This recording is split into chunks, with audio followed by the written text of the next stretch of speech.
los 91 años sigue tan activo como siempre. Es uno de los pensadores del mundo más respetados, pero también de los más cuestionados. Considera que las próximas elecciones de Estados Unidos van a ser las más trascendentes en la historia de su país porque está en riesgo la democracia parlamentaria frente a un mundo que atraviesa crisis en el plano económico, climático y también humanitario. Llama a los intelectuales a asumir la responsabilidad de pararse con voz propia adelante de un mundo que, según él, tiene poco tiempo para decidir si la raza humana va a sobrevivir. Hoy, en La Letra Chica, el mundo según Chomsky.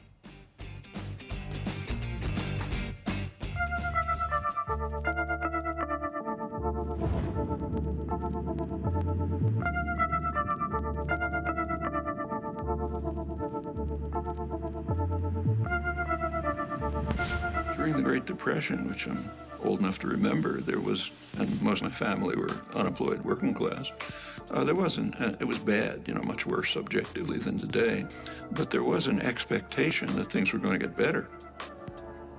There was a real sense of hopefulness. There isn't today.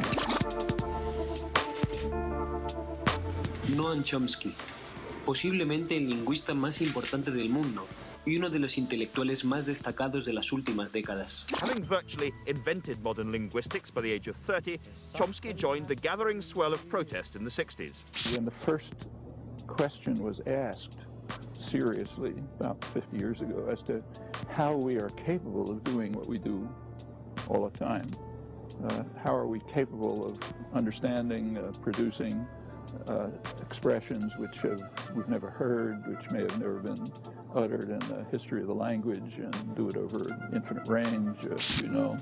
Understand well how a finite object like the brain can in fact construct an infinite array of structured expressions, which each of which constitutes a thought, and we can externalize it in some sensory motor medium, which will allow others to penetrate the work, to comprehend the workings of our minds.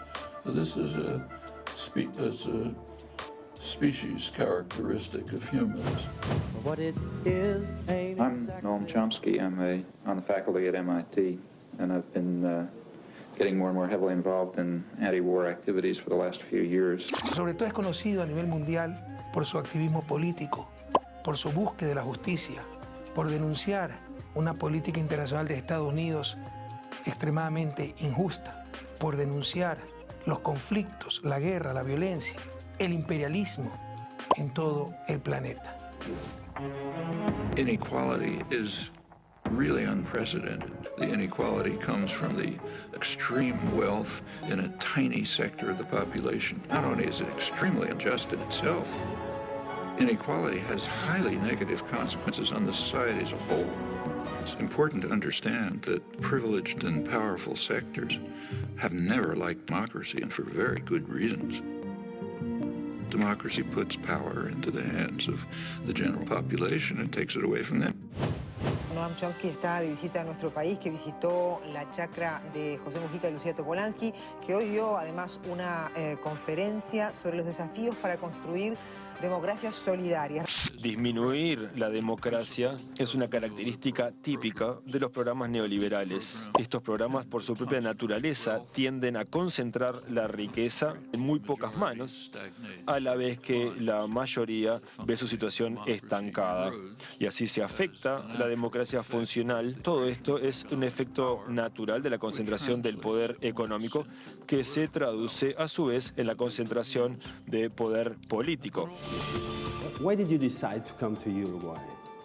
Well, I was invited to meet Pepe Mujica. That's an invitation I could not refuse. The most exciting, important political figure in the world today, I think. Uruguay rates consistently as the country of Latin America with the highest level of democratic participation, of support for democracy, of social progress. It's avoided the terrible traps of severe corruption that has mired other countries in disaster situations. It's a kind of beacon of light on the continent.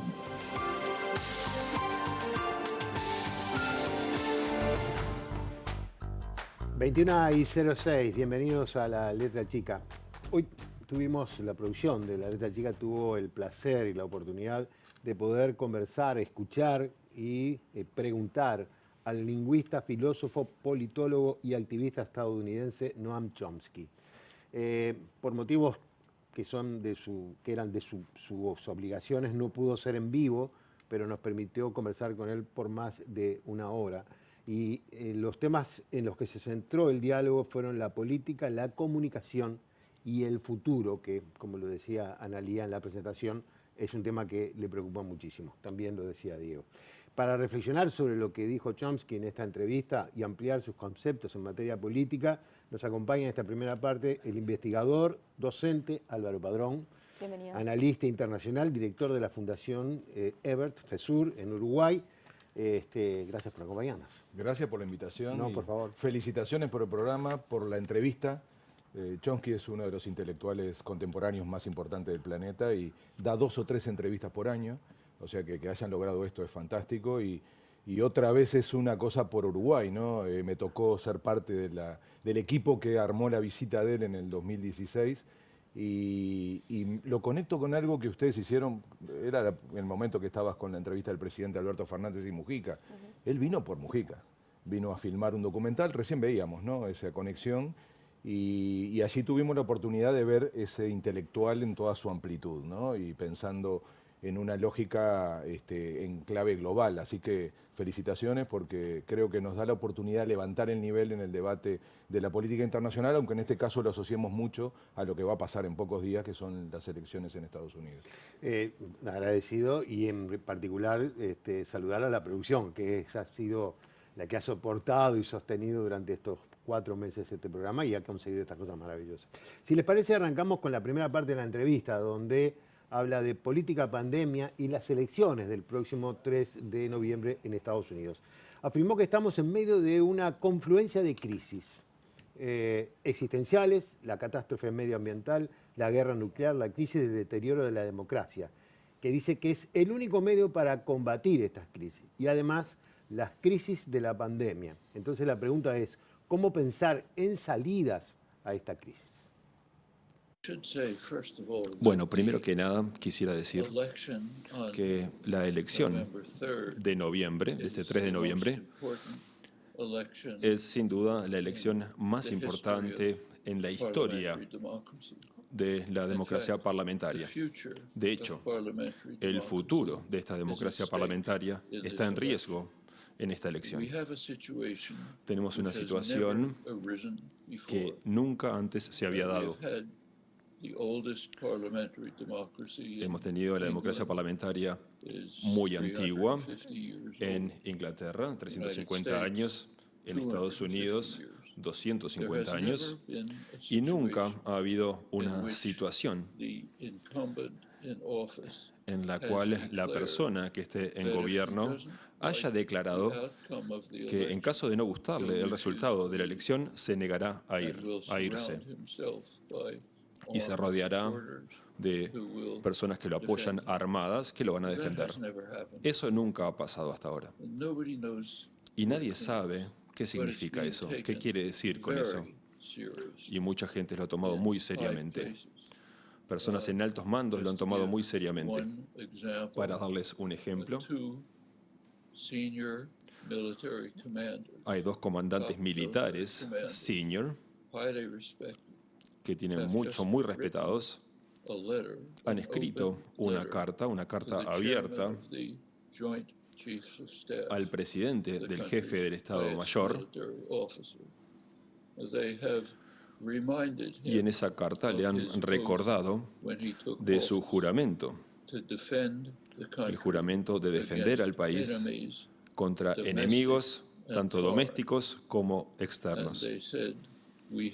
Ellos dijeron que en este caso tenemos un enemigo doméstico, un enemigo interno.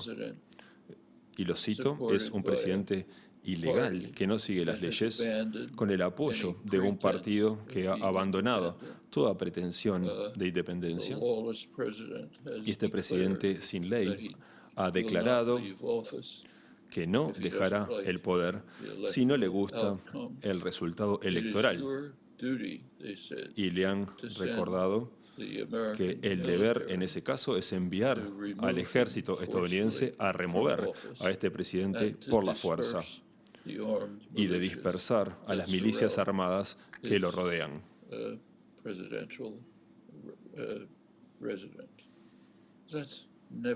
Eso, algo así, nunca ha sucedido en la historia de la democracia parlamentaria.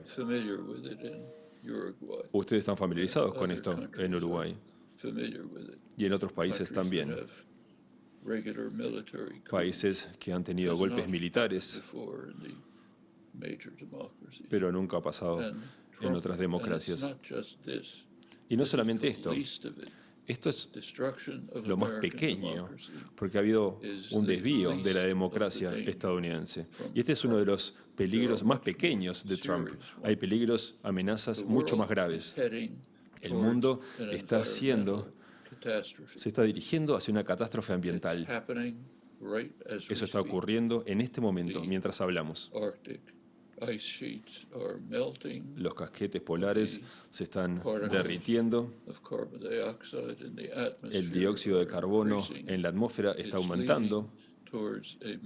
Y esto produce una catástrofe de gran importancia. Sabemos cómo tratar este tema. Tenemos los medios para controlarlo y evitarlo. Pero no queda mucho tiempo. Quizás una década o dos. El presidente Trump, que está solo en el mundo, está yendo tan rápido como puede hacia este desastre. Está maximizando la utilización de combustibles fósiles, está eliminando decenas de regulaciones que de alguna manera mitigan la amenaza. Y si tenemos 4 años más de esto, quizás pasemos el punto en el que ya no tengamos retorno. Va a transformar todo en algo mucho más difícil de solucionar este problema. Vamos a tener menos tiempo. Y eso es mucho más serio que la destrucción de la democracia estadounidense, que signifique también, puede implicar la destrucción de la vida humana en la Tierra. Eso es mucho más que la pandemia. Cientos de miles de estadounidenses han muerto en esta pandemia. Finalmente emergeremos de esta pandemia a un costo muy, muy alto y muy innecesario. Estos cientos de miles de personas se podrían haber salvado, los podrían haber salvado, eso lo sabemos, porque otros países que enfrentaron el mismo problema con mucho menos recursos que Estados Unidos han tenido éxito.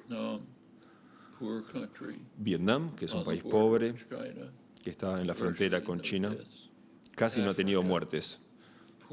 África, países pobres que han controlado. Corea del Sur, Taiwán, Nueva Zelanda, Australia, partes de Europa han tenido éxito en el control. América Latina es un desastre, es uno de los lugares, de los peores lugares. Estados Unidos también es un desastre, pero estos desastres se pueden evitar. Sabemos, y lo sabemos a partir de los países que han tenido éxito, aún siendo mucho más pobres que los nuestros, con mucho menos recursos, pero han tomado las medidas necesarias. Esta pandemia terminará, pero si no hacemos algo para prepararnos, vendrán otras pandemias que serán mucho peores. Si volvemos a Trump, se opone fuertemente a la ciencia. No quiere escuchar a los científicos, simplemente quiere hacer lo que lo ayuda a sí mismo y a sus votantes. Si vuelve a estar en el gobierno, podemos tener certezas de que vendrán otras pandemias peores que esta. Sin expandirme demasiado, 4 años más de Trump serán un desastre para el país y para el mundo. Así que esta es una elección que no tiene comparación con las otras. Bueno, Álvaro, como cada vez que habla Chomsky, por supuesto que hay mucho para analizar, mucha tela para cortar, no solo por este valor académico que le podemos dar a sus reflexiones, sino también por este carácter crítico político que tiene con cada cosa, con cada declaración que hace. Pero en particular, ¿qué te parece que podemos destacar de lo que dijo, centrados básicamente en la importancia que puede tener para Donald Trump o para Joe Biden nuestro continente y en especial qué áreas de este continente, ¿no? Sí, a ver, yo no voy a cometer el atrevimiento o la estupidez de querer comentar a Chomsky. Quizá poder relacionar algunas de las cosas que dicen con nuestra realidad y sobre todo en la clave de las elecciones, ¿no? Y lo que él se refiere sobre las eventuales, quién gana, quién pierde, qué significaría. Y la primera respuesta a esto que me decís es que América Latina es intrascendente en este momento para Estados Unidos. Tiene muy baja trascendencia, sobre todo de que Brasil decidió abandonar la política internacional, influir en el mundo, el Brasil de Bolsonaro. Una de las consecuencias que se notan poco, pero que es tremenda, es cómo Brasil desapareció del concierto internacional y por lo tanto el resto de América Latina. Y eso impacta en las decisiones luego que se toman en los países centrales con respecto a nuestro continente. Y sin embargo es al revés para nosotros. Efectivamente, como dice Chomsky, es una elección muy importante. Probablemente lo ha sido bastante tiempo y vuelve a ser la elección más importante del planeta. Y esto no es nuevo. Lo que sí es nuevo es el momento. El momento por esa idea de tormenta perfecta. Me gusta mucho esa imagen que él presenta de la combinación de hechos que van configurando una imagen de catástrofe. Él usa términos muy duros, ¿no? Pero yo creo que esta idea de la tormenta perfecta, de que se van ordenando situaciones que hacen de este momento un momento muy especial. Enrique Iglesias tiene una frase que yo repito mucho: no es una época de cambio, sino un cambio de época. O sea, está pasando algo muy grande que todavía nos cuesta entender porque estamos sobre ese momento y siempre esa sensación de estar viviendo algo hace muy difícil entender que efectivamente es un momento histórico. Yo creo que además para Estados Unidos es particularmente difícil porque yo la ubicaría como una potencia en decadencia. Esto es un tema muy polémico. Estados Unidos está perdiendo poder. Y aún siendo la elección más importante, lo hace en ese marco, en el marco de una potencia que va perdiendo su hegemonía en el planeta. ¿Es responsabilidad de Estados Unidos o el mundo giró hacia otro lugar? Todas las transiciones hegemónicas tienen alguien que gana y alguien que pierde. La anterior fue de Inglaterra. Inglaterra controlaba casi el 30% del territorio planetario y pierde esa hegemonía con Estados Unidos. Como nosotros somos contemporáneos de la hegemonía norteamericana, nos parece que siempre fue así. Pero en realidad ha habido muchas transiciones hegemónicas en la historia en donde imperios o potencias van perdiendo y cediendo hacia otros. En este caso, claramente desde Occidente hacia Oriente, de Estados Unidos a China. Y en ese marco es que Estados Unidos hace estas elecciones.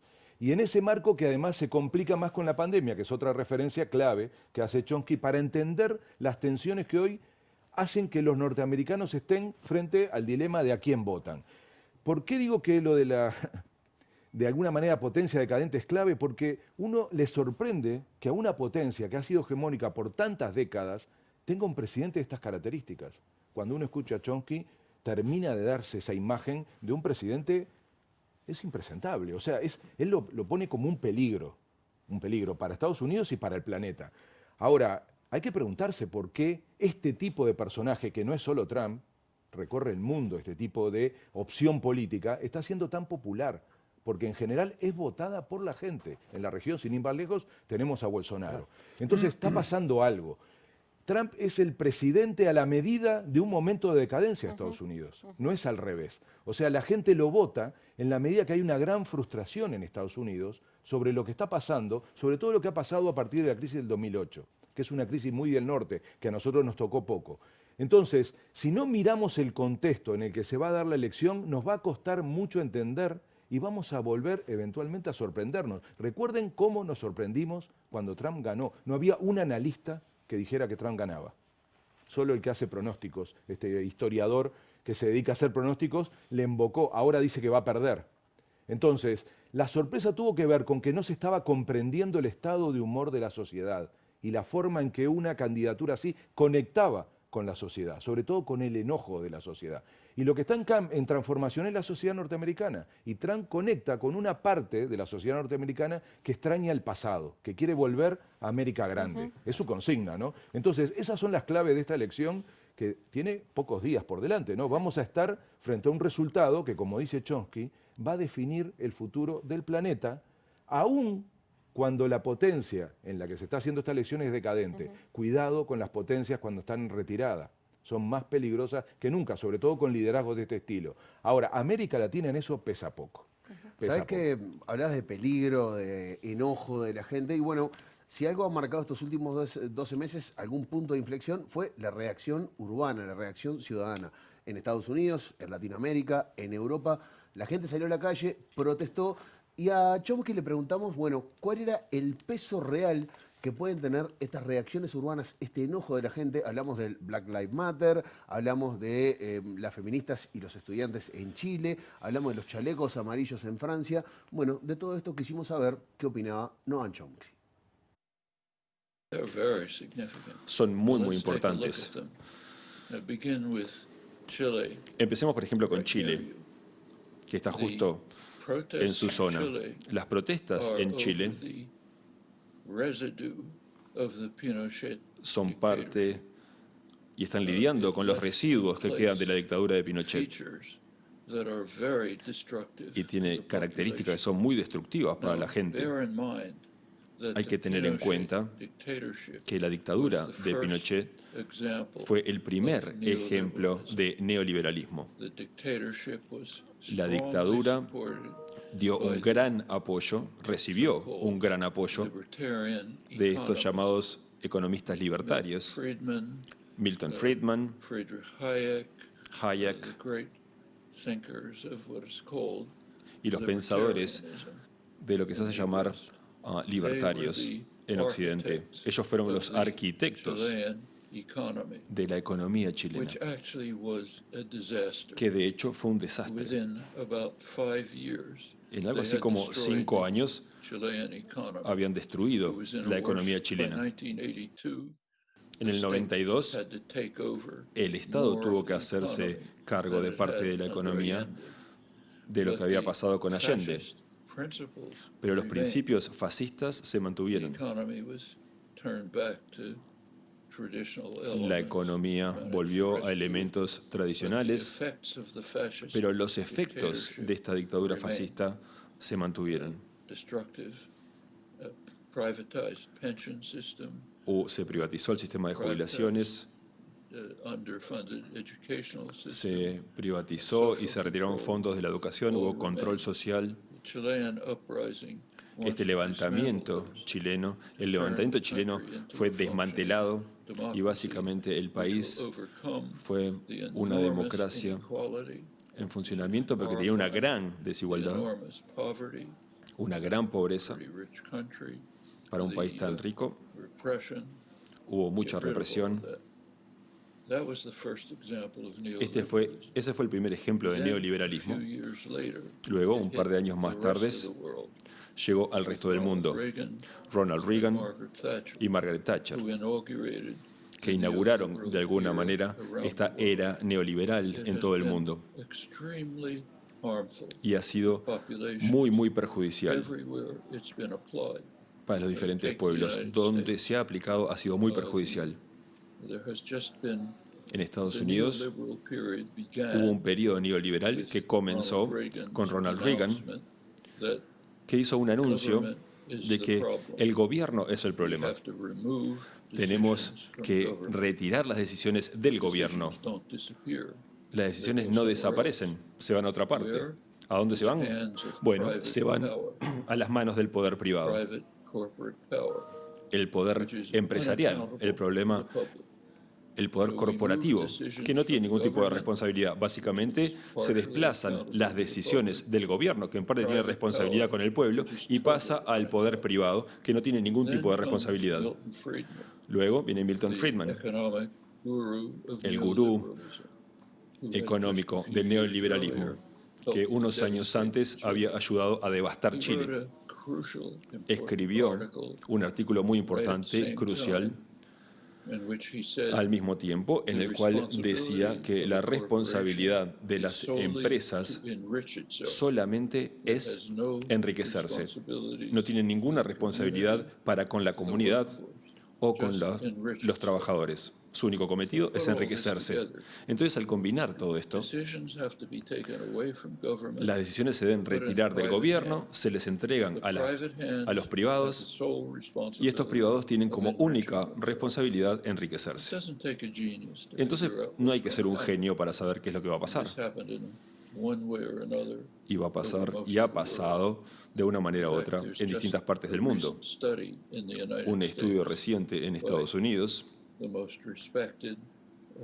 realizado por una de las instituciones de investigación más importantes, Rand Corporation, que es del gobierno, y trataron de estimar cuánta riqueza se estaba transfiriendo de los trabajadores y de la clase media a los muy ricos durante estos 4 años. La conclusión a la que llegaron: 47 billones de dólares se transfirieron de los trabajadores y de la clase media hacia los muy extremadamente ricos. Lo que significa todo esto: una gran concentración de la riqueza en esa fracción de menos de 1% de la población, y para el resto de la población, básicamente, estancamiento, reducción de los beneficios, trabajos precarios, destrucción de la democracia a medida que acumulan poder, y eso genera furia, resentimiento. Para un demagogo como Trump, entonces, aparece diciendo: yo seré su salvador, cuando en realidad lo que está haciendo está trabajando para los perpetradores de esta tragedia. Muchas cosas están pasando en otros lugares. Vemos las distintas manifestaciones en parte del mundo, y esto se produce por enojo, miedo, resentimiento, y se justifica todo este tipo de acciones. Y a través de esto se crean movimientos sociales de importancia. Si consideramos una vez más Estados Unidos, luego del asesinato de George Floyd, surgió un levantamiento espontáneo de una naturaleza nunca antes vista. En días solamente se creó el movimiento social más grande de la historia estadounidense, con gran apoyo. 2/3 de la población apoyaba este movimiento, y eso es mucho más de lo que logró Martin Luther King en el pico de su popularidad. Tenemos una solidaridad blanca y negra, personas, el pueblo trabajando juntos. Y esto no surgió de la nada, sino que surgió de años y años de organización, de activismo organizado en diferentes temas, incluido este legado horrible del racismo. Todo esto se preparó cuando surgió la tragedia. Lo mismo pasó en Chile. Los paros estudiantiles se han realizado durante años. Protestas contra el sistema jubilatorio y su deterioro, los beneficios sociales que se reducen, esa desigualdad radical que ocurrió durante años, ahora han tomado acción y están exigiendo un cambio total en la constitución que dejó la dictadura. Cosas similares están ocurriendo en Europa. Son desarrollos muy importantes, y el futuro del mundo, de hecho, no es una exageración decir que el futuro del mundo depende de todo esto. Hay un conflicto muy grande. Hay un conflicto de clases a nivel internacional sobre qué tipo de mundo va a emerger a partir de la pandemia. Este mundo será una continuación del asalto neoliberal que ha sido tan perjudicial para la población general, o será un cambio un cambio hacia un mundo democrático, social, justo, en el cual las políticas estén orientadas a las necesidades de la gente,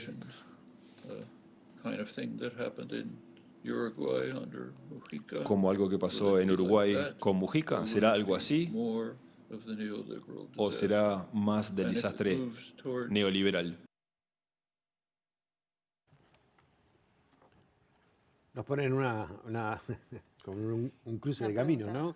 En definitiva, planteando, bueno, hacia dónde va a salir el mundo después de la pandemia. Pero me resulta muy interesante, de alguna manera, que él afirma que esos movimientos sociales, particularmente los de Chile, donde habla sobre Chile, la represión, etcétera, los presenta como una posibilidad de que sean los protagonistas de un cambio positivo.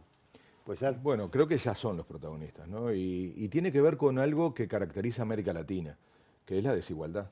América Latina es el continente más desigual del planeta, no el más pobre. Tenemos un título vergonzoso en ese sentido. Entonces, lo que sorprende no es tanto que haya estallido, sino cómo se aguanta tanta desigualdad y cómo los estallidos no pasan a ser la vida cotidiana, porque en realidad, repito, es quizá la característica más importante de América Latina, esa sensación de lo mal que se distribuye la riqueza. Yo creo que sí, que el protagonismo lo están tomando los movimientos sociales, el feminismo, el ambientalismo, las reivindicaciones de derechos, salud, educación, transporte, el movimiento de los trabajadores, esa imagen del deterioro del poder adquisitivo de la gente, que siempre fue característica en nuestra región, pero que ahora también ocurre en el norte. Y los estallidos no es solo Chile, ¿eh? Recuerden que el año pasado era una sucesión, empezó en Nicaragua, después Ecuador. Claro, el de Chile es como paradigmático, porque todos nos habíamos acostumbrado a la idea del modelo chileno, la estabilidad, el éxito. Y en realidad, como dice Chomsky, ahí hubo un gran laboratorio, un gran laboratorio. Fue neoliberalismo con dictadura. Esa combinación permitió hacer lo que no se podría haber hecho en ningún otro lado, mucho menos en el marco de una democracia. Yo creo que estaba esa deuda pendiente en Chile, que la gente sale ahora a reivindicar, y es muy difícil cómo se canaliza, y esa es la gran pregunta. Por eso esa interrogante al final no tiene respuesta todavía, porque, por ejemplo, en Bolivia se canalizó con una elección, por suerte. En Chile se acaba de canalizar con la expectativa de una reforma constitucional que tiene que contener esa transformación que Chile no solo lo que pasó con la dictadura, ¿qué pasó con la recuperación de la democracia?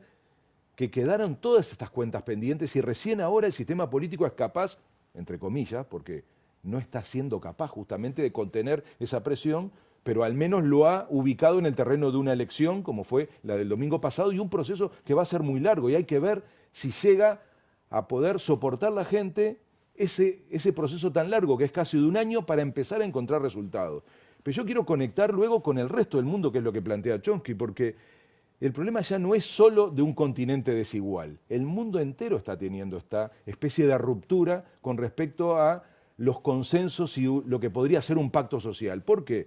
Porque la concentración de la riqueza es la característica de esta época. Como nunca en la historia, el 1% de la población tiene la mitad de la riqueza del planeta. No es que no haya plata, no es que no haya riqueza.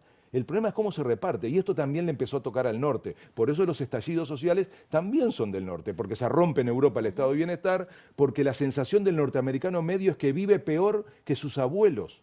Y estos son datos objetivos. Se gana menos hoy en Estados Unidos un trabajador que lo que ganaba hace 50 años una persona haciendo la misma función. Es decir, se está distribuyendo muy mal los recursos en el planeta, y eso tiene que ver con lo que llamamos la globalización del 1%, o la captura corporativa a la democracia. Por eso está en riesgo la democracia. Porque si la gente no ve que la democracia le resuelve los problemas, no la ve como una solución. Miren el Latinobarómetro en América Latina. Cada vez, después del empuje de la recuperación democrática, cada vez se cree menos en la democracia, porque los resultados están dando una mayor concentración de la riqueza y no una distribución. Y para eso se necesitan regulaciones planetarias. Tenemos una globalización sin gobierno, una globalización sin control.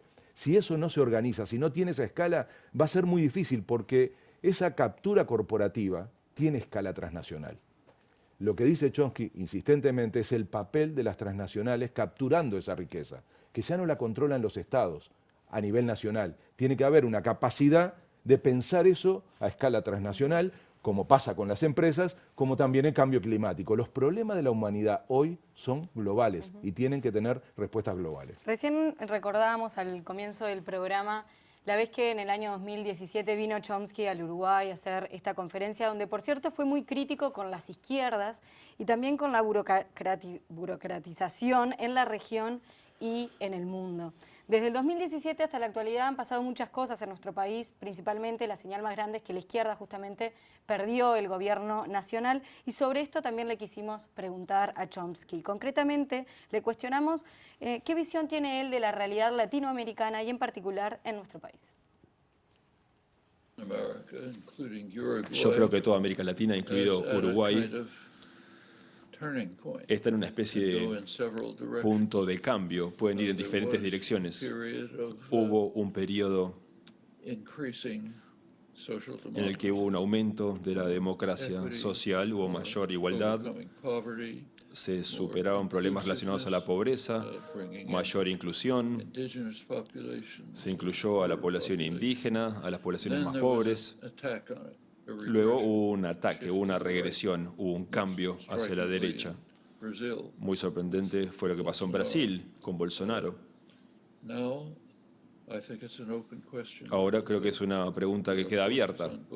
¿Hacia dónde irán? Hay fuerzas en ambos lados y hay un microcosmos del concierto internacional. Lo que pasó en Bolivia es como una especie de victoria para los programas más liberales de izquierda. Morales hizo muchos logros, también hizo muchos errores, que llevó a un golpe de Estado militar con Estados Unidos. Hubo un periodo de mucha violencia y terror, finalmente elecciones, una restauración que fue saludada por una gran mayoría. Bolivia está muy dividida entre la población indígena en las regiones montañosas y también las zonas más europeas que tienen más dinero. ¿Cómo se puede solucionar eso? No es muy fácil. Lo mismo sucede, hay divisiones similares por toda América Latina. Hay una tragedia en América Latina que va mucho más atrás de estos conflictos. Es una tragedia muy, muy seria. En América Latina, los ricos, básicamente la élite, no tiene ningún tipo de responsabilidad por sus países. Eso es algo que sucede desde el colonialismo español. Nunca se pudo superar. Y lo vemos dramáticamente cómo se ve reflejado en el periodo moderno. Podemos comparar América Latina con el sudeste asiático. Por ejemplo, Corea del Sur. Hace 50 años, Corea del Sur estaba en el nivel de los países más pobres de África, como Ghana, por ejemplo. Ahora es un poder industrial. Es una de las economías industrializadas más poderosas del mundo, con Taiwán.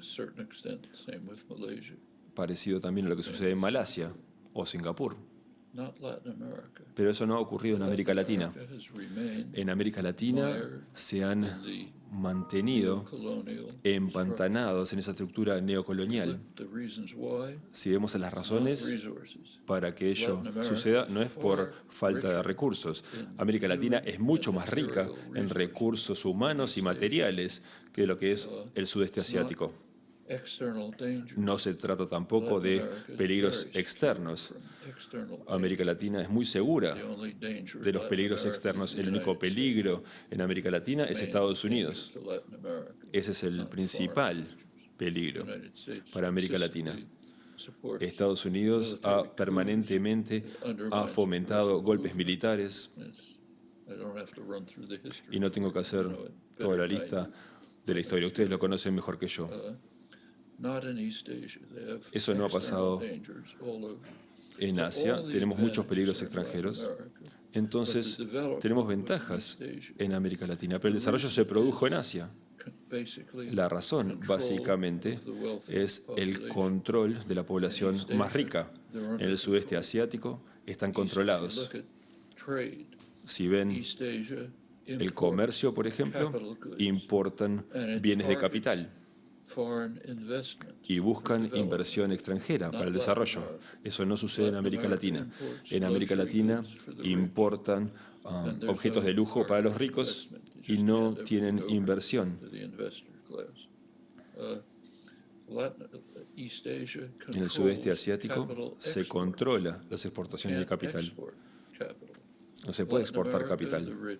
En América Latina, los ricos mandan su capital a donde quieren. Si quieren tener una casa enorme en la Riviera Francesa, lo logran. Si quieren mandar a sus hijos a Oxford o a Harvard, no hay problema. No hay ningún tipo de responsabilidad. Eso es un problema importante en América Latina que no se ha superado. Y ahora estamos viendo las consecuencias. Miren, Brasil, el gobierno de Lula tuvo éxito en reducir radicalmente la pobreza, aumentar la inclusión, brindar oportunidades de educación que la gente nunca antes había tenido.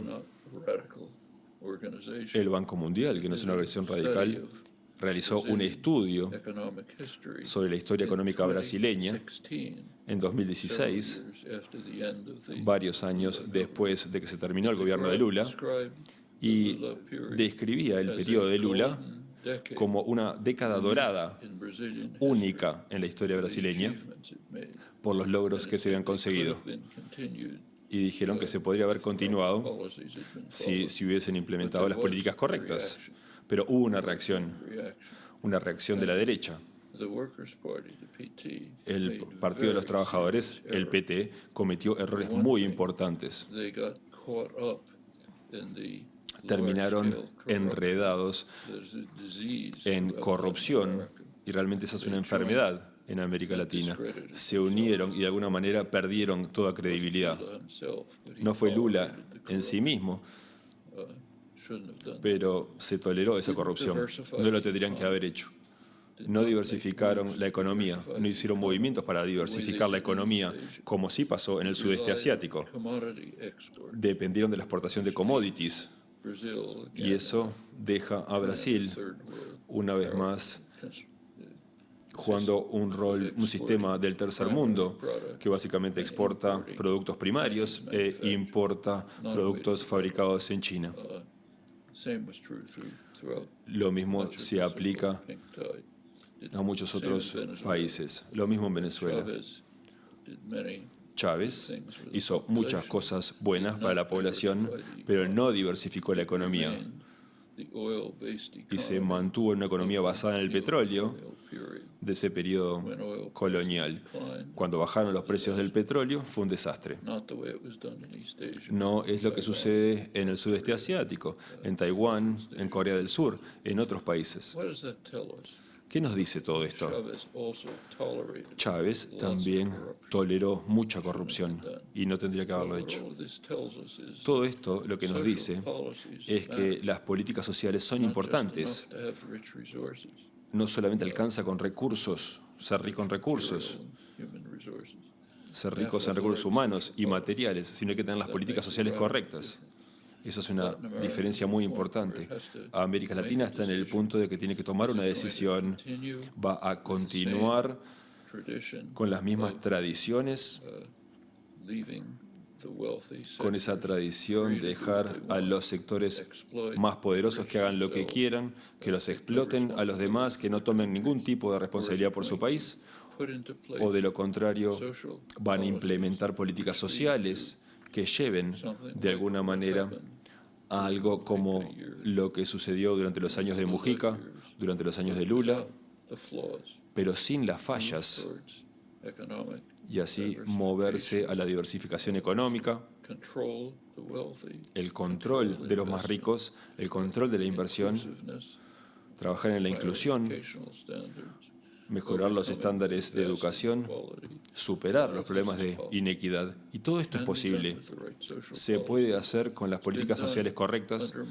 Se ha hecho en condiciones mucho más difíciles. Se ha logrado en condiciones del sudeste asiático.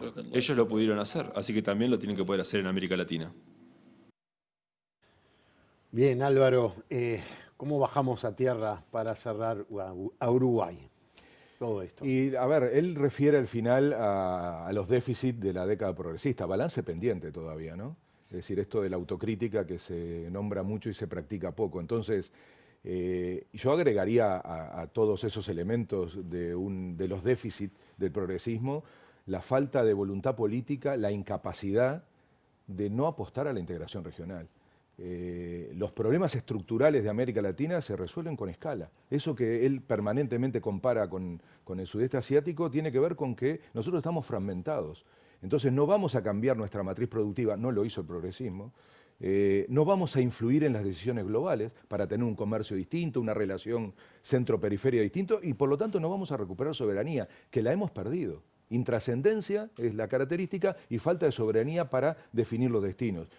Eso es el déficit del progresismo y ahora estamos en un momento muy extraño porque bajando a Uruguay uno se pregunta, y volviendo a la elección en Estados Unidos, ¿cuál es la estrategia de Uruguay en esta disputa global entre China y Estados Unidos?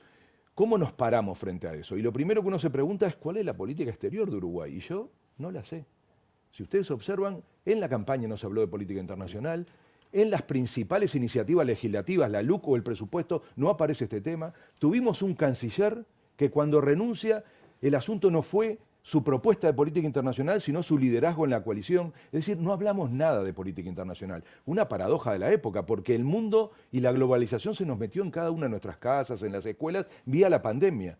Es decir, estamos más interdependientes que nunca, pero no hablamos de política internacional, porque no me digan que seguir el ranking de los enfermos en el mundo es una forma de entender la política internacional o de hacer. Entonces, creo que está pendiente un debate en Uruguay y también en la región de cómo este país y la región en su conjunto recuperan la capacidad de ser algo en el mundo. Y en ese marco que nos presenta Chusque da unas pistas para tratar de pensar una forma distinta de pertenecer al mundo que nos tendríamos que plantear en principio en Uruguay, que repito, todavía estamos por saber qué política internacional tiene nuestro país en un momento tan complejo de tantas transformaciones en donde no se puede ir a ver qué pasa. Hay que tener una estrategia. Probablemente la ventaja de Uruguay es que es un país chico, que eso le permite con esta lógica de la tortuga ir un poquito mirando cómo viene la mano, pero la verdad que es un debate pendiente. Creo que es muy bueno que ustedes lo coloquen porque tampoco en los medios está esta discusión, no está en los ámbitos académicos, no están los empresarios, no están los trabajadores, es decir, nos estamos volviendo más aldeanos. Y cuando uno ve la despedida de Sanguinetti, de Mujica, extraña ese tipo de liderazgo muy conectado con el mundo. Sanguinetti fue un presidente muy importante para colocar a Uruguay en el mundo, y ni les digo Mujica. Bueno, eso parece que ha dado paso a una sensación de que somos como una isla, que acá las cosas no nos van a llegar. Un gran error, un gran error. Todas las tendencias que estuvieron planteadas en esta entrevista con Chomsky están entrando también en Uruguay. Seguramente cuando analicen el resto de la conversación con Chomsky van a ver que hay un montón de elementos que preocupan en el mundo, que ponen en riesgo la democracia, que hoy están presentes y nosotros estamos mirando como si fuéramos una isla que estamos vacunados contra ese tipo de problemas. Álvaro Padrón, muchísimas gracias por habernos acompañado. Clarísimo todas tus participaciones. Hacemos una breve pausa, vamos a seguir con más y vamos a recibir también a Julián Canarek ya en este momento para hablar del tema de los medios, etcétera, cosa que también es muy interesante. Un minuto nada más.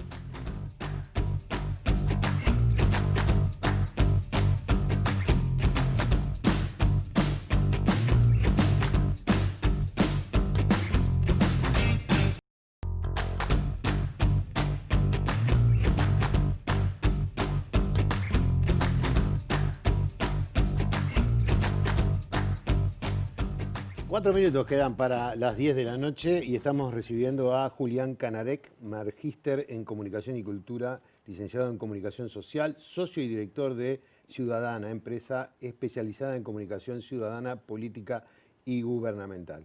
Trabaja para la región y el mundo, es docente de la Universidad Católica Argentina y colaborador de la Universidad George Washington. Y bueno, seguramente vamos a hablar contigo de los temas vinculados a la comunicación a partir de lo que escuchemos decir a Chomsky. Muchas gracias por estar con nosotros. Muchas gracias por la invitación, felicitaciones por la nota y me voy a atener a las palabras de Álvaro, no voy a cometer el atrevimiento de comentar a Chomsky. Pero sí de destacar. Pero utilicémoslo como disparador para entender tomemos qué está alguna pasando. síntesis de lo que nos diga para Muy bien.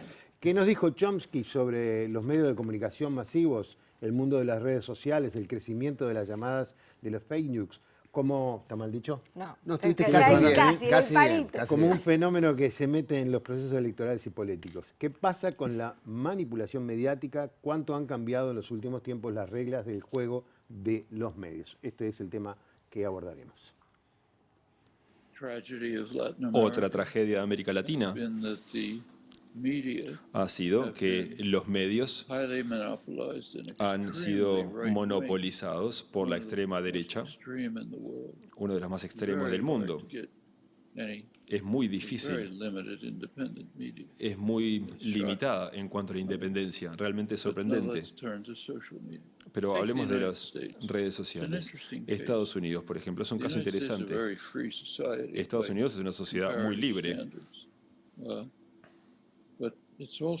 pero también es una sociedad que está dirigida por las empresas por muchas razones históricas. Por eso es que no tenemos seguro médico, que es el único país del mundo que no tiene ninguna especie de cuidados universales en cuanto a la salud.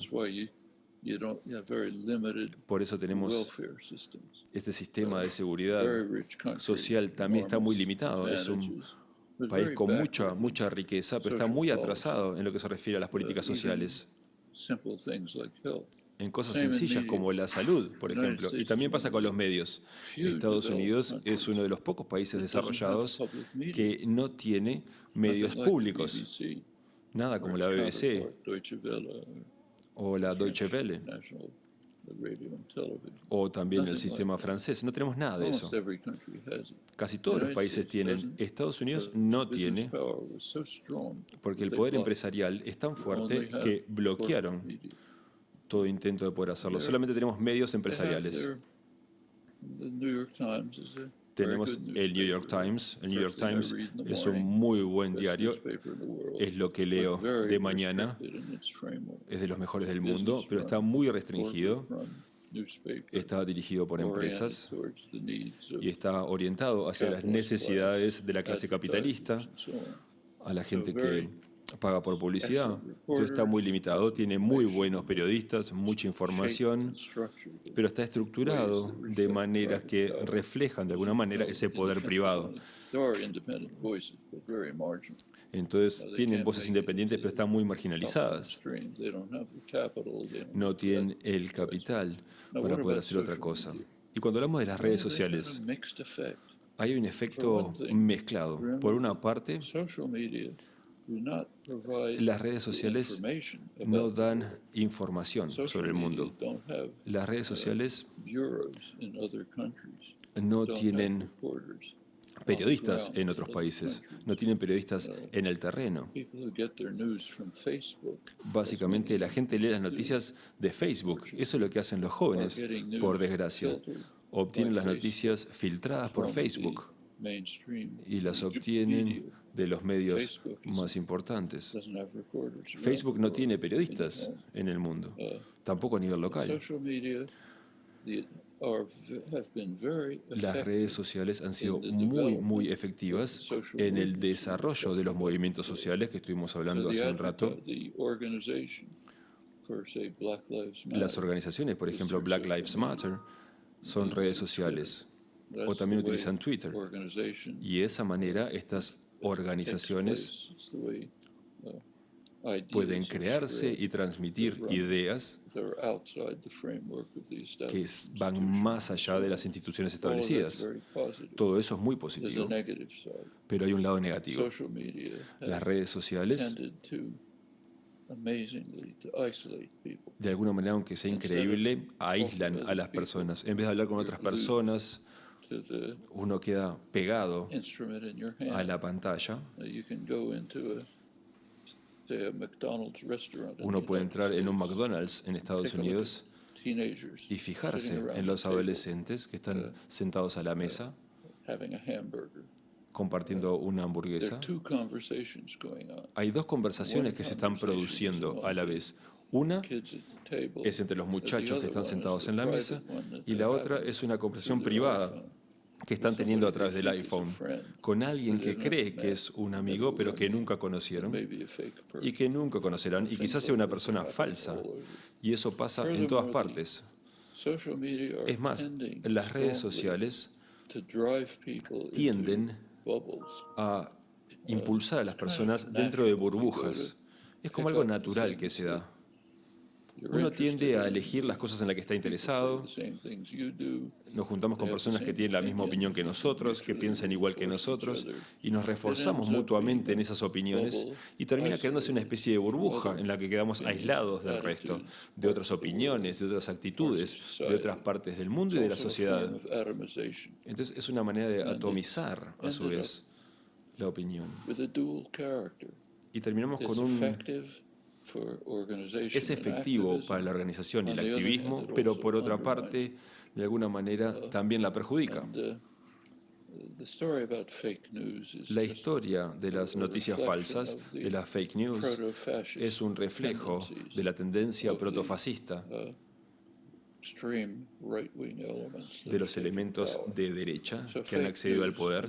Así que las noticias falsas son las noticias de Donald Trump para cualquier cosa que esté pasando y que no le guste. En ese caso, él las llama fake news, las llama noticias falsas. Las noticias no han cambiado, simplemente es una técnica. Es una técnica de un dictador para seguir en el poder. Es similar a la purga de las oficinas ejecutivas, como ha hecho Trump. Ha eliminado a todos, excepto a algunos que han quedado. Y eso de alguna manera es un paso hacia la dictadura. Miren lo que ha pasado en algunos países del tercer mundo. Y bueno, las noticias falsas es otro aspecto más. No crean en nada de lo que ven, solo crean en mí. Eso es parte de la historia de lo que pasó con Mussolini y Hitler y en algunas partes de América Latina que ustedes bien conocen. Todo lo que sea distinto de mí es falso.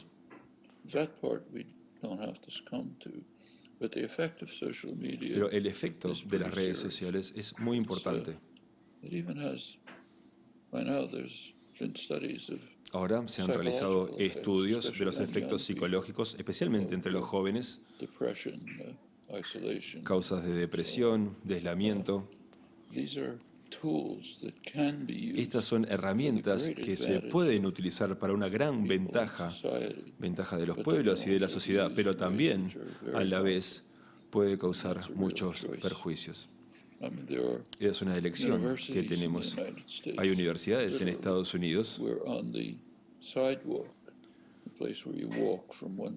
que cuando uno se desplaza de un edificio a otro, por la vereda de las universidades, se encuentran placas que básicamente dicen, miren hacia arriba. Básicamente, no miren solamente el iPhone, miren para arriba, vean a otras personas, miren los árboles. Literalmente hemos llegado a ese punto. Bueno, algunos notaron que hubo un cambio de escenografía. No sé si se percataron que en el primer bloque Chomsky atrás estaba su biblioteca y ahora estaba como en la cocina de la casa. Bueno, el tipo humano también se quedó sin batería. Sí, tuvo una charla muy larga aparte, ¿no? Se extendió un poco, no calculó el hombre y cambió. Por eso fue el cambio de decorado de atrás. Julián, bueno, es tu área, es comunicación, se metió con todo, con las redes sociales, se metió con los jóvenes, habló de las noticias falsas, las fake news. ¿Cuánto de coincidencia y cuánto de discrepancia con lo que dijo Chomsky? Más allá de las coincidencias o discrepancias que uno pueda tener con lo que está diciendo, me parece que lo que tenemos que analizar es el marco teórico que Chomsky construye a lo largo de su carrera académica sobre los medios de comunicación y la vigencia que ese marco teórico tiene para analizar el sistema mediático actual. cuando él habla, no solo en este tramo, sino en el anterior, de la hegemonía, de la concentración del discurso, de la relación de los medios con el poder, está hablando de cuestiones de las cuales teóricos muchísimo más jóvenes hoy están planteando y están problematizando cuáles son las consecuencias que tienen estas cosas para la relación entre el poder y los ciudadanos y la relación entre el poder y el poder político, ¿no? Cómo la política se desarrolla en este mundo de un conglomerado mediático que él lo venía analizando hace 30 años como un sistema de medios que representaban al poder económico y que hoy tiene que integrar a ese análisis a las grandes plataformas tecnológicas que ingresan desde otro lado y son entendidas legal e instrumentalmente como otras cosas. Al principio nosotros no sabíamos que eran medios de comunicación. Hoy no sabemos cómo regularlas. Y se regulan a sí mismas. Y Eso es raro también, ¿no? Y le piden coyunturalmente a los gobiernos que los dejen autorregularse o que los regulen. Facebook le ha dicho a los gobiernos, no, nosotros podemos regular la libertad de expresión y podemos encontrar todos aquellos discursos que fomentan al odio, que fomentan a discursos que deterioran el disenso, el consenso, la discusión en la sociedad. Eso tenemos las capacidades como para hacerlo. Pero también Facebook nos mostró cómo su algoritmo hace que las publicaciones que tienen mayor nivel de interacción son aquellas publicaciones que tienen mayor nivel de crispación. Entonces, los discursos del odio, todas estas cuestiones que discursivamente van corriendo cada vez más la barrera de lo que se puede decir y lo que no. Y vuelvo un poco a lo que decía antes en la parte política. Si un presidente de Estados Unidos hace 20 años nos decía que no estaba seguro de que iba a entregar el poder, a nosotros nos parecía parte de ficción. Alguna de las series que podemos ver sobre política en cualquiera de las plataformas donde estamos mirando. Hoy es parte de la realidad y eso tiene que ver con un corrimiento de las barreras de lo que es políticamente aceptable decir.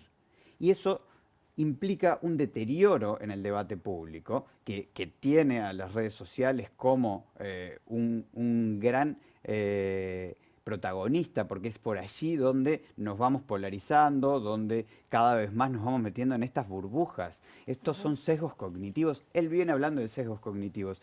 Lo que quiero decir es que aquel marco teórico en el que él empezó a analizar los medios masivos de comunicación y cómo estos tenían una concentración muy importante del poder, pero además una relación con el poder económico y con el poder político, es aplicable y es tan aplicable al análisis de hoy en día, y para eso nos sirven los marcos teóricos, que hoy el Departamento de Estado de Estados Unidos está presentando una demanda contra Facebook y Google por ser monopólicos.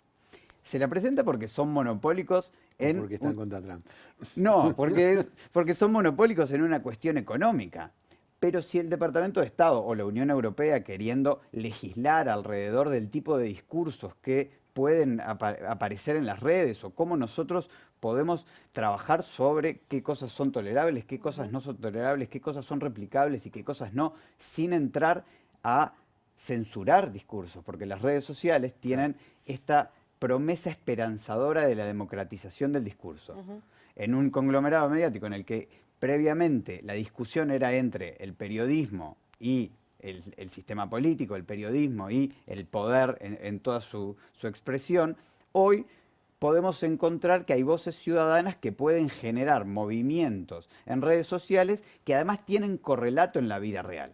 El Black Lives Matter es una expresión de ello, pero la primavera árabe hace muchísimos años también lo es. Pero nadie puede decir que ideológicamente el Departamento de Estado de Estados Unidos coincide mucho con Chomsky. Y no. Y está demandando por monopolio a estas grandes plataformas de las tecnologías de la información que lo que hacen es concentrar no solo económicamente todo lo que pasa alrededor de sus negocios, porque recordemos que cuando él habla de los jóvenes que pasan mucho tiempo, tiene que ver que las redes algorítmicamente quieren retenernos, pero nos quieren retener porque cuanto más tiempo estemos ahí en tanto audiencias, más tiempo van a tener para poder vendernos productos, porque al final lo que sucede, y aquí él también habla de la manipulación históricamente, hoy más que nunca estas redes conocen a sus receptores o a sus integrantes, a sus coemisores, que somos todos quienes participamos de las redes más que nunca. Pueden microsegmentar, nos conocen incluso más que nosotros mismos, porque saben predecir lo que vamos a hacer, y a muchos de ustedes les ha pasado en sus casas que la red social les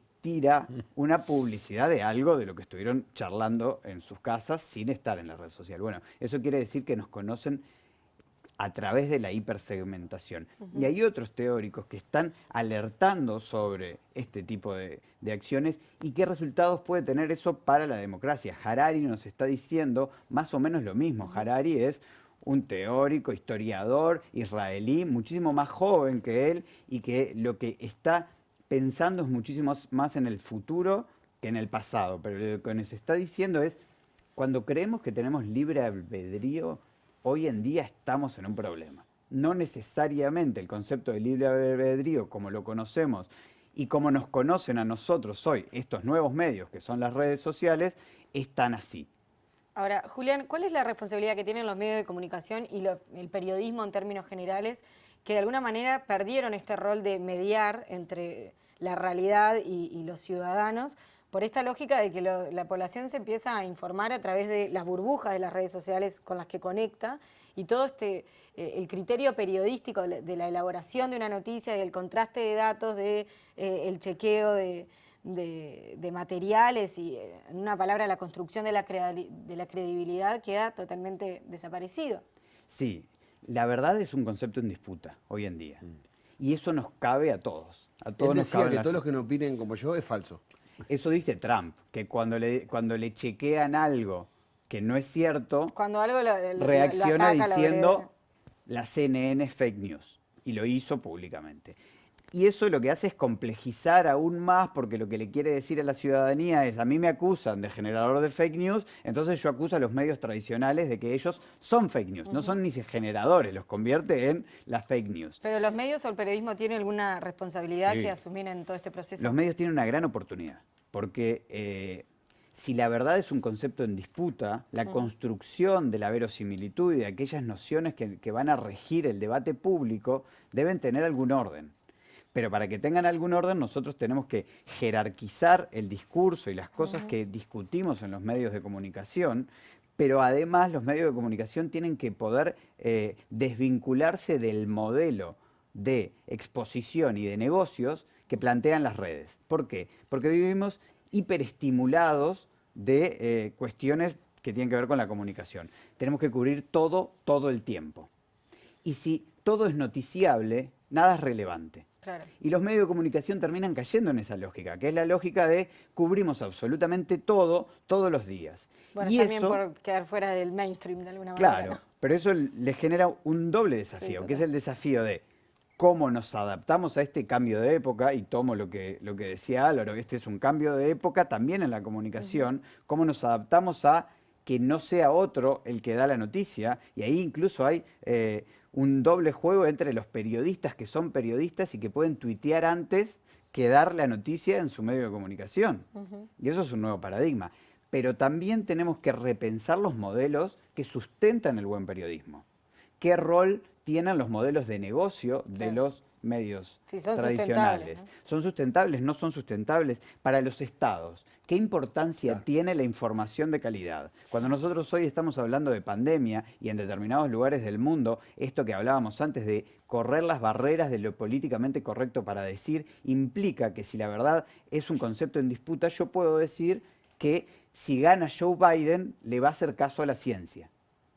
Y eso en cualquier momento del mundo sería un problema para un candidato presidencial, porque el estereotipo del candidato presidencial que nosotros tenemos es de un tipo intelectualmente elevado, que entiende la ciencia como un elemento para mejorar la calidad de vida de las personas, y si lo que nos dice esta persona es, si ganan ellos, le van a hacer caso a la ciencia en el medio de una pandemia, el problema es que estamos cada vez deteriorando más el debate público, y cuando deterioramos el debate público, eso termina siendo consecuencia de los medios de comunicación que están en esta tormenta perfecta y que deberían ser nuestro ancla todo el tiempo de comunicación de calidad, chequeada de información, pero claro, tienen un desafío que es doble, que es, mientras vos me estás diciendo eso, Julián, que está muy bien y que yo lo quiero hacer, yo necesito sustentarme. Y para sustentarme me tengo que proveer del clickbait, de que la gente haga clic en mi noticia o que se suscriban. Y los modelos de suscripción son muy nuevos y la gente no necesariamente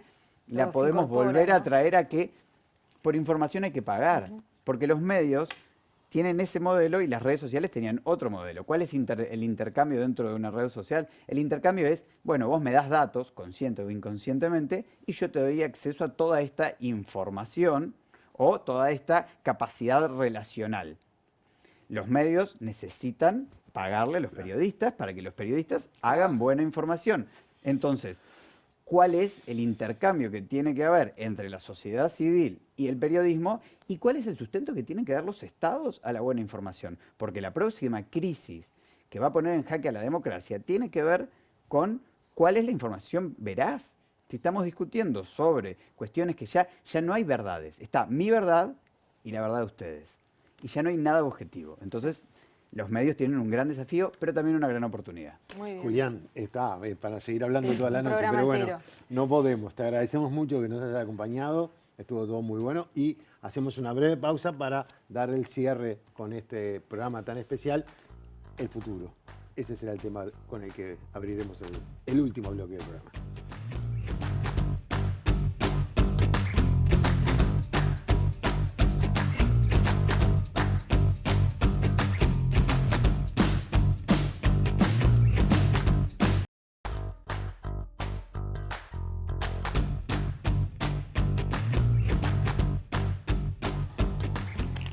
Siete minutos para las 10:30 de la noche. Estamos recibiendo a Lidia Garrido Luzardo, licenciada en Ciencias Antropológicas, máster en Investigación Integrativa, investigadora de los Laboratorios del Futuro del Instituto Sudamericano para el Estudio sobre Resiliencia y Sostenibilidad, SARAS. ¿Lo dije bien? Sí, ¿Me faltó muy algo? bien. ¿No? Integrante de la Cátedra UNESCO en Anticipación Sociocultural y Resiliencia. Bien, Muchas gracias. Te agradecemos que hayas esperado hasta tan tarde, pero bueno, Chomsky produce esto. Totalmente. Entonces, la idea ahora es escucharlo. ¿Por qué lo ve tan apocalíptico el futuro? ¿Cómo imagina el mundo post-pandemia? ¿Cómo combatir los dogmas y sus efectos políticos para darle lugar al pensamiento crítico? Se trata de pensar qué mundo queremos para empezar a encontrar un nuevo tiempo de lo vivible. Vamos a escucharlo. El futuro está en nuestras manos. Tenemos las opciones, tenemos las oportunidades, tenemos el conocimiento. Yo menciono la crisis medioambiental, que es la más importante. Hay mucha información detallada, ideas sobre cómo terminar esta amenaza medioambiental, de esta catástrofe medioambiental, cómo la podemos controlar y crear un mundo mucho mejor. Un mundo donde sea mucho más sencillo vivir y trabajar, crear mejor sociedades, una mejor vida. Y todo esto por una fracción del PBI. Es algo muy fácil de alcanzar. Tenemos que implementarlo. El conocimiento solo no alcanza. Lo mismo con la pandemia. Luego de la epidemia de SARS, en 2003, que fue contenida exitosamente, los científicos prepararon planes para cómo deberíamos lidiar con el siguiente coronavirus, con la siguiente epidemia de coronavirus. Sabían que se venía y presentaron planes detallados de cómo lidiar. ¿Qué pasó? Básicamente las empresas farmacéuticas no estaban interesadas. Tienen muchos recursos, muchas ganancias, Pero en sus negocios no están interesados en eso, en gastar dinero para evitar algo que pueda suceder en el futuro. Ellos quieren algo que puedan vender mañana. Entonces, siguiendo la lógica capitalista, estas compañías farmacéuticas lo dejaron de lado. ¿Y el gobierno?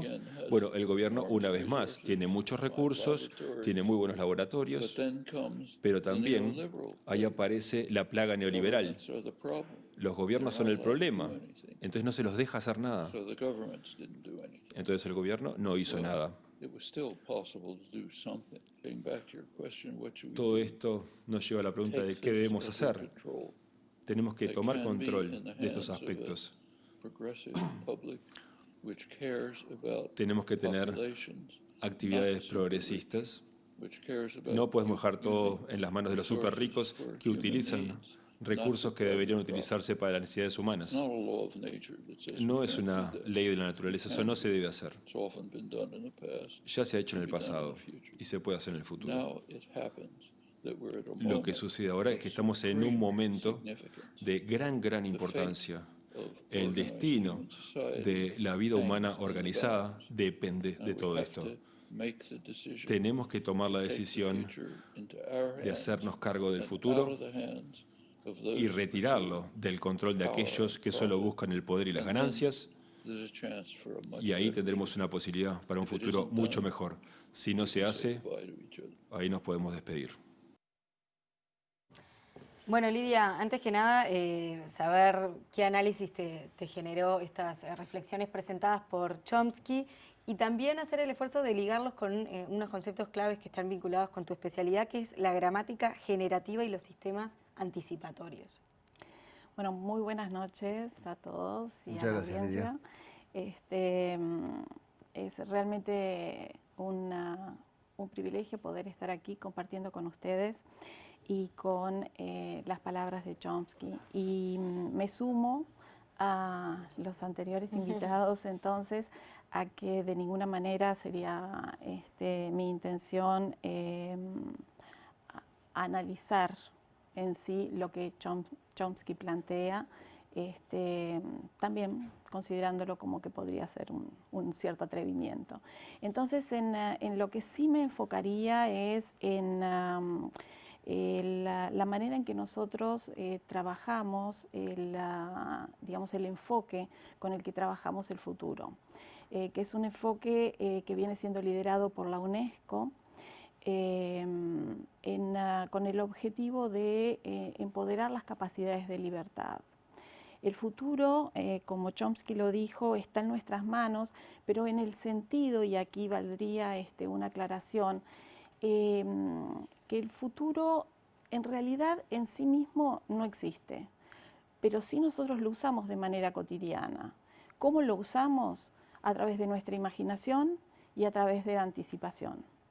Y ahí es el punto de conexión que tiene con la teoría generativa de gramática generativa de Chomsky, en base a esta cuestión de las capacidades lingüísticas innatas. El tema de la especialidad y del trabajo mío no es en gramática generativa, sino en sistemas anticipatorios, que los sistemas anticipatorios desde este enfoque son considerados capacidades y competencias también innatas.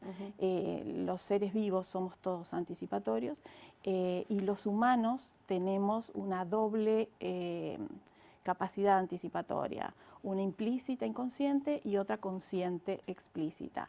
Y es sobre esa capacidad anticipatoria consciente que nosotros podemos, digamos, trabajar, mejorar. Y ¿todos tenemos esa capacidad? Sí, claro. Y la usamos de manera permanente. ¿Pensando en el futuro? Y usando el futuro a través de lo que nosotros imaginamos y usándolo, por ejemplo, para organizarte de distintas maneras lo utilizamos, para el trabajo que realizamos, ¿no? La planificación es una manera de estar usando el futuro. Usamos el futuro también para prepararnos frente a determinados acontecimientos que consideremos que pueden llegar a ocurrir.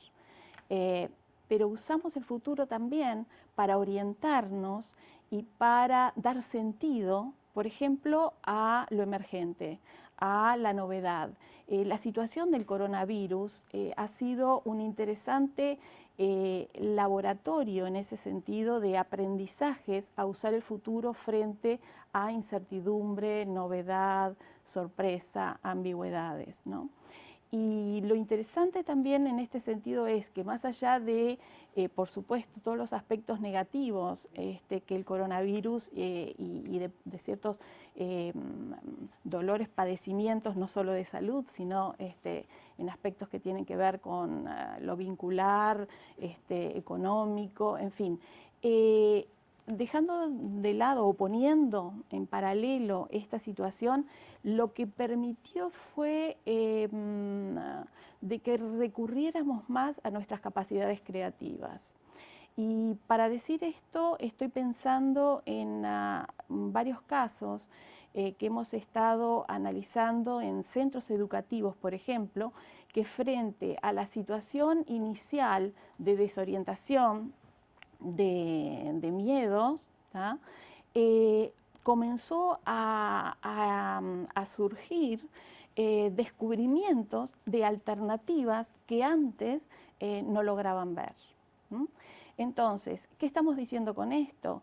Que cuando nosotros trabajamos sobre nuestras capacidades anticipatorias, sobre las capacidades que tienen que ver también con esto de dar sentido a lo nuevo, a lo diferente, abrimos posibilidades que antes no las veíamos. Lidia, pero si alguien tiene que tener esa capacidad más que desarrollada es un gobierno, por ejemplo. Y la Organización Internacional del Trabajo dedicó su centenario a hablar del trabajo en el futuro. ¿Cómo debe darse, según tu opinión, desde la academia, el análisis orientado hacia el futuro en algo que nos incumba a todos, como las políticas públicas, por ejemplo? ¿Y cuánto de esto debe estar anclado en la educación? ¿Se puede potenciar eso de alguna manera? Bien. Y ahí volvemos entonces a lo que hoy estaba diciendo de distinguir distintas maneras de usar el futuro. Entonces, lo que tú me estabas planteando es una de las formas de usar el futuro, que es la anticipación para el mañana, ¿verdad? Está también la otra manera de usar el futuro, que es la que yo hacía énfasis, que apela más a las capacidades creativas, que es para la de dar sentido a la novedad, ¿verdad? A lo que se nos aparece, que es parte del futuro en el presente. Y entrenando esas capacidades y competencias es que nosotros podemos estar en mejores condiciones de acompañar el cambio en los términos del cambio. No tanto intentando pronosticar qué es lo que va a ocurrir, que es una manera de colonizar el mañana, sino en abrir las alternativas que pueden estar hoy, que están en definitiva hoy, pero que no la estamos viendo porque los sistemas anticipatorios que estamos utilizando, los supuestos que estamos utilizando, son reiterativos de lo conocido. Y entonces esto lo vuelvo a conectar con la situación de pandemia. Al sacarnos de lo conocido y empujarnos de alguna manera a eso no conocido, entonces lleva a que descubramos una realidad que existía antes, que estaban esas potencialidades, estaban esas posibilidades, pero no recurríamos a ellas. En parte de los ejercicios que hemos estado haciendo, entre lo que han sido la experiencia de varios centros educativos sobre del interior y de Montevideo, de distintos contextos, la mayor parte de ellos públicos, dentro de la lista de lo digamos, conocido, es 5 o 6 veces más lo que aparece de lo nuevo que surgió en este contexto y que se valora como realmente positivo y como descubrimientos, lo que nos lleva entonces a la reflexión es de que realmente hay alternativas, hay posibilidades que no las estamos viendo por tener una, digamos, una forma de recurrir a lo conocido, ¿verdad? Y no animarnos a explorar lo diferente. Nos reiteramos sobre lo que conocemos. Exacto. Y una situación como esta nos hace explotar una cantidad de cosas que nos permiten descubrir cosas que no conocíamos. Sí, que generalmente muchas veces se utiliza como cierto cliché esto de un más de lo mismo, ¿no? Claro. O esto de volver a tropezar con la misma piedra. Bueno, es parte de capacidades y competencias que tenemos y que de alguna manera no han estado en el foco como para entrenarlas y prestarles atención. Por eso es que desde la UNESCO este proyecto, que se llama Alfabetización en el uso del futuro, el foco justamente lo coloca en que la alfabetización para el siglo XXI tiene que ver con esto, ¿no? De descubrir, ampliar las alternativas de uso del futuro. Lidia, ha sido un gusto que estés. Muchas gracias. Creo Por que favor. todo lo que nos has dicho, y realmente nos enfrentamos a una situación que podríamos haber hecho 3 programas. Tranquilamente, la semana esta hubiera sido la semana de Chomsky, pero tenemos que hacer agradecimientos, si me permite. Por supuesto, a los invitados de hoy Primero que a se nos Lidia acompañaron, por su presentación. a Lidia Muchas gracias. por tu venida, a Julián, a Álvaro, pero agradecerle a Agustín Fernández por la gestión de la entrevista con Chomsky, a Ana Legra, a Alejandra Casablanca, que fue la que estuvo ahí al firme, y al traductor, que fue un fenómeno, realmente fue brillante la traducción simultánea que hizo, se llama Federico Brum, así que vaya el saludo grande, y nos está golpeando la puerta Mario Benedetti. Así es, porque a 100 años del nacimiento de Mario Benedetti vamos a compartir con ustedes una serie fuera de serie. Hablamos de unos capítulos que van a repasar la vida y la obra de este ícono de la cultura nacional, con valiosos materiales de archivo del escritor. Hay destacados testimonios también nacionales e internacionales que van a tratar de recrear y transmitir esta sensibilidad que traspasó fronteras artísticas y geográficas. El primer capítulo empieza ahora, después de la letra chica, y es la vida, ese paréntesis, la historia personal de Mario Benedetti. Y mañana los esperamos a las 9 de la noche con una nueva propuesta de letra chica. Mañana el tema será Territorio Narco. Gracias por habernos acompañado. Hasta mañana, buenas noches. Muy buenas noches.